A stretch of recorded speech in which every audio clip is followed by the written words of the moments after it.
Welcome to Washington in Focus. I'm Brett Davis. Joining me today is the Center Square's investigative reporter, TJ Martinell. This week you wrote a story about the headlined Washington gun ban lawsuit moved to Thurston County. This involves the so-called assault weapons ban passed by the legislature this session. So who or what organization filed the lawsuit, in what jurisdiction, and why is it being moved?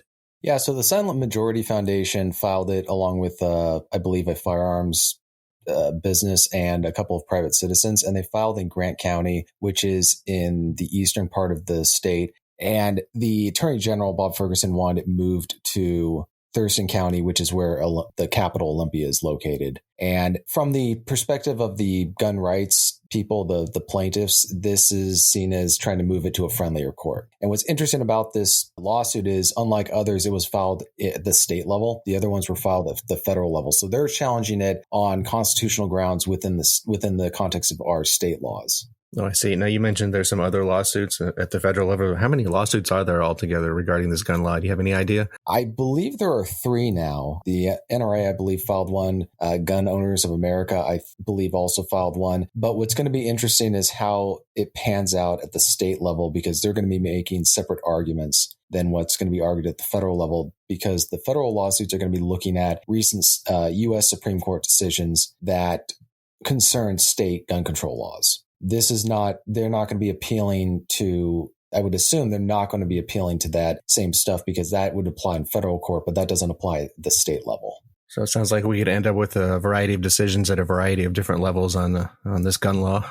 Yes, it's very interesting in the sense that it is going to allow different courts the opportunity to issue different rulings. And while at the state level, it may not be as favorable to the plaintiffs as the federal level, it could lead to decisions regarding how they interpret our quote unquote Second Amendment in the state constitution, because it's actually much more protective of individual right to keep and bear arms than the Second Amendment in the U.S. Constitution. It specifically says that it is the right of an individual to keep firearms in defense of himself. So that, and it shall not be impaired. So it's stricter wording that would make it harder for someone to argue in favor of a gun control law than, say, at the federal level.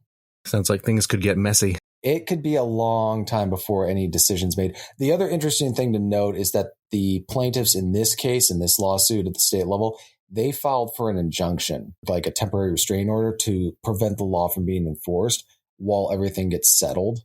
Like trying to figure out whether this law is legal. In the meantime, people, their argument is that people should be allowed to continue purchasing and selling these firearms. That was not decided, that it's been moved to Thurston County. So the Thurston County Superior Court is going to decide whether or not to agree with the motion for a temporary restraining order, because, as you were mentioning just now, this could be a very long lawsuit. It could take a very long time. So for businesses that sell these firearms, that could be a big deal. It could mean whether or not they're able to, if they rely on this for a lot of the revenue, whether they're going to see a hit to their sales.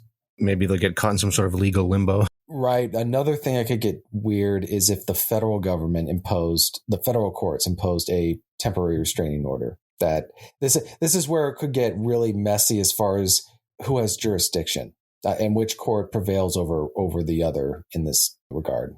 Now, do you know if there are any lawsuits on some of the other gun legislation that was passed and signed into law? Was it clearing the way for firearms lawsuits to be easier, things like that, a 10-day waiting period? Are there any lawsuits, coming down the pike on that, or is it mostly focused on the assault weapons ban? If there is, it's not getting a whole lot of attention, and the people who filed the lawsuit aren't making big waves about it. This is kind of the main focus for right now. But that could also, I think the issue with that is one of the important things with lawsuits is you have to demonstrate injury. And a lot of cases, with the U.S. Supreme Court and other areas, and at the state level as well, there's lawsuits that have been filed against laws that are on the books, but since they've never been enforced, they can't claim injury. So that's where that may apply to this, where they say, well, no, none of you have been injured by this law. You're not affected by it. But the plaintiffs are obviously arguing that, they're not allowed to sell these weapons anymore, and they're not allowed to buy these weapons anymore. So they claim, aggrieved status.